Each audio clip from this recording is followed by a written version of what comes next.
ഇവിടെ ഇരിപ്പുണ്ടായിരുന്നു. എന്നാടാ ആരാടാ ഫോണില്? അതാരുമില്ല. ഞാനൊരു കാര്യം ഇങ്ങനെ ആലോചിക്കായിരുന്നു. നമ്മുടെ ഈ വീടൊക്കെ ഒന്ന് പൊളിച്ചിട്ട് പുതിയതായിട്ട് ഒരെണ്ണം പണിതാലോന്ന്. ഇവിടെ ഇപ്പൊ കുഴപ്പമൊന്നുമില്ലല്ലോ, വീട് പൊളിച്ചു കെട്ടാഞ്ഞിട്ടാ.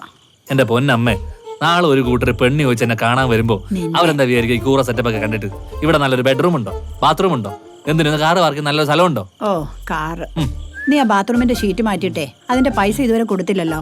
എന്നിട്ടാ കാർ പാർക്കിങ്. അത് കൊടുക്കണമല്ലോ, കൊടുക്കുമല്ലോ. വെറുതെ ഒരു കാര്യം പറഞ്ഞു മനുഷ്യന് ചോറ് പോലെ.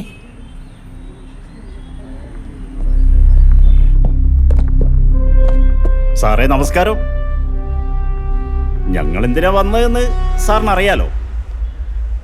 ബഷീറേ, ഫയലുകൾ പരിശോധിച്ച് എന്തെങ്കിലും പ്രശ്നമുണ്ടെങ്കിൽ അതിനിപ്പോൾ നിങ്ങൾ എത്ര യൂണിയൻകാർ വന്നാലും ഞാൻ പ്രേമന് മെമ്മോ കൊടുക്കും. നിങ്ങൾ എന്താണ് ഈ പറയുന്നത്? ഞാൻ എന്ത് ചെയ്തെന്നാ? ഞാനിതൊക്കെ ഒന്ന് നോക്കട്ടെ. പ്രേമൻ ചെന്നൈക്ക് വെച്ച ഫയലുകളിൽ ഒരു ക്ലാരിറ്റി ഇനിയും വരാനുണ്ട്. എന്ത് ക്ലാരിറ്റി ഇല്ലെന്ന്? ദേ, പ്രശ്നങ്ങൾ കൂടുതൽ വഷളാക്കരുത്. ഒന്നാമത് ഞാനില്ലാത്ത സമയത്താണ് എന്റെ ക്യാബിനിൽ കയറി എന്റെ റെക്കോർഡ്സ് എടുത്തത്. എൻ്റെ കീഴുദ്യോഗസ്ഥരുടെ ക്യാബിനിൽ കയറാനും വേണമെങ്കിൽ ഒരു മിന്നൽ പരിശോധന നടത്താനും ഇവിടുത്തെ നിയമം എന്നെ അനുവദിക്കുന്നുണ്ട്. ഫയലുകൾ ആവശ്യമാണെങ്കിൽ ചോദിക്കണം ഹേ, അല്ലാതെ ഞാനില്ലാത്തപ്പോ പതുങ്ങി വന്ന് എടുക്കുകയല്ല വേണ്ടത്. ചോദിച്ചാൽ നീ ഇങ്ങെടുത്ത് തരും. എന്നെ ബുദ്ധിമുട്ടിച്ച സാറും ബുദ്ധിമുട്ടും.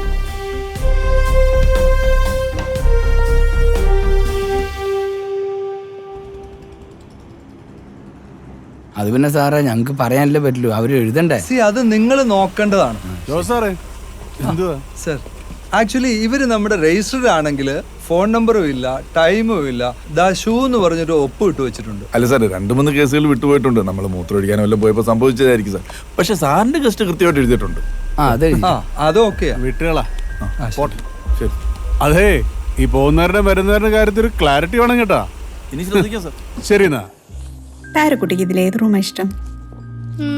ഇത് ചെറുതായി പോയില്ലല്ലോ. എടോ, ഓരോ ദിവസം കഴിയുന്തോറും വലിപ്പം കൂടുന്നുണ്ടോ വീടിന്? കൂടിയ മുറി ഏതാണെന്നറിയോ?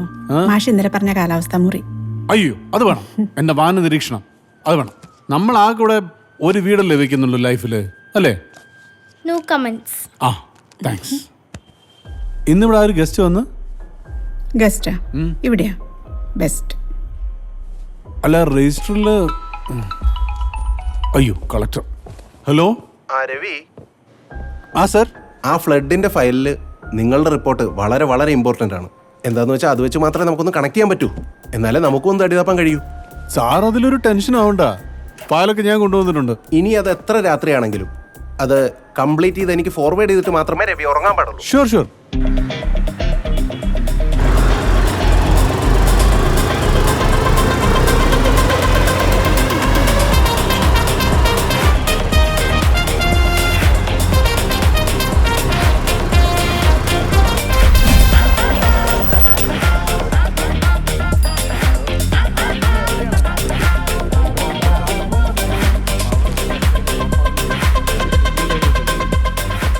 അതൊക്കെ ശരി. ഹലോ ഹലോ, ഒരു മിനിറ്റ് ഇങ്ങോട്ട് വന്നോളെ. ഇവിടെ പേരും ഡീറ്റെയിൽസ് ഒക്കെ ഒന്ന് അവിടെ അവിടെ.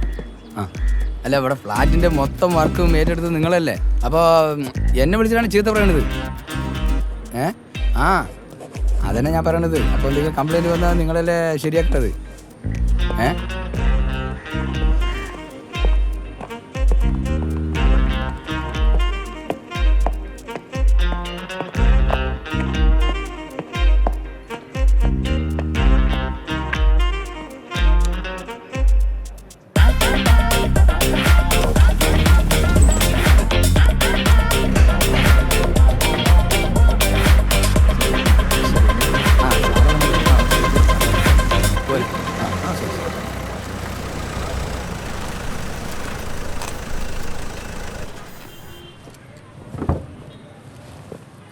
ആ, രവി സാറേ.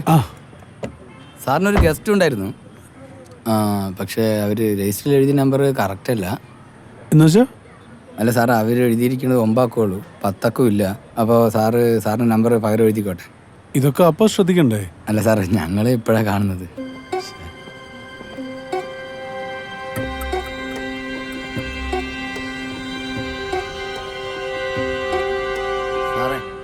അത് പിന്നെ ആ രജിസ്റ്റർ ബുക്ക് എടുത്തൊന്ന് കാണിച്ചു കൊടുത്തു. പറഞ്ഞോ? പറഞ്ഞു.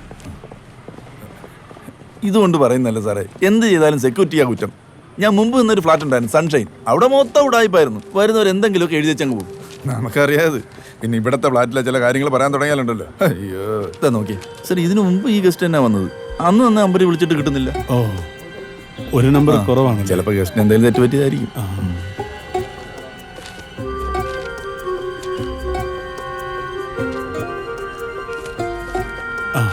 എന്റെ നമ്പർ എഴുതിക്കോ. ശരി സാർ. ശരി. അവൻ ആളത്ര ക്ലിയർ അല്ലെന്നുള്ള വിവരം സാറിനൊന്ന് പറയാം. അതിപ്പോൾ നമ്മളായിട്ടൊന്നും പറയണ്ട.